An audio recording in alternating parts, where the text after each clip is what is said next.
And welcome back to the Schlocky Horror Picture Show. Don't worry, I'm not going to carry on with the clairvoyance jokes, but of course you knew I was going to say that. I'm sorry, I just can't seem to stop. Anyway, what drew audiences to The Evil Mind, a Gainsborough picture, was its stars. So, who is really the greatest scream queen of all time? Is it Barbara Steele or Ingrid Pitt, who starred in many classic horror films of the 60s? Or could it be the lovely Elsa Lanchester, who portrayed the ultimate female fantastic creation in Bride of Frankenstein? Or screamers like Carolyn Munro, Leanna Quigley, or Sybil Danning? Who can claim so many horror projects in their busiest years? Well, all these women are worthy names to toss around, but for many, the individual to remember for real queen status remains a Canadian actress from Alberta named Fay Wray. In 1933, Fay Wray was being threatened on movie screens by more than just King Kong. Next, in The Vampire Bat by, surprisingly enough, a bat. And then in Mystery of the Wax Museum, threatened by wax. And so on, as she faultlessly played hapless heroines in horrendous hazards. For the second and third time, she also had to endure Lionel Atwill's formidable villainy. Consequently, the year 1933 was to be Fay's busiest, as 11 different movies took to the screen with her name in the cast.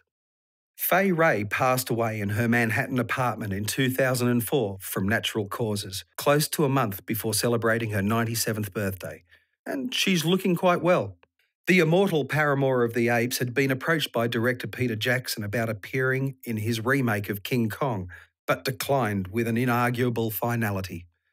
Some actors will go to extraordinary lengths to avoid working in New Zealand. Claude Rains returned to his homeland after his recent success in Hollywood with The Invisible Man. I've always enjoyed the great acting of Claude Rains and found his overacting even more amusing. It wasn't until after this film that Rains went on to become a great dramatic actor, appearing in Casablanca and many greater starring roles. Rains never needed cue cards. He always remembered his many long lines to perfection, something considered a remarkable feat in Hollywood today. I'm not even going to mention his zillions of television appearances. No? Other pleasing appearances include a relatively unknown cast of now recognisable character actors, including Donald Clattrip, Jack Rain, and Frank Cellier. Ronald Shiner can be glimpsed during a crowd scene, DJ Williams is a member of the jury, and a 15-year-old Graham Moffat appears as a page. Moffat later found fame as a prominent member of the Will Hayes comedy cast as Albert. And of course there's Athol Stewart. Athol Stewart, who seemed to play nothing but lords, knights, squires, captains, colonels, governors. He seemed to be the ultimate authority figure of his time. Sir Michael Elias Balcon was a British film producer known for his work with Ealing Studios. When he was invited to head Ealing in 1938, he readily agreed.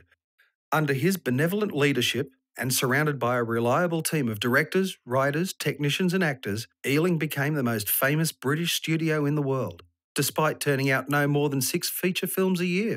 Quality over quantity seems to be a tradition. The great anthology film Dead of Night, Went the Day Well, and of course the Ealing comedies were all released during his time there.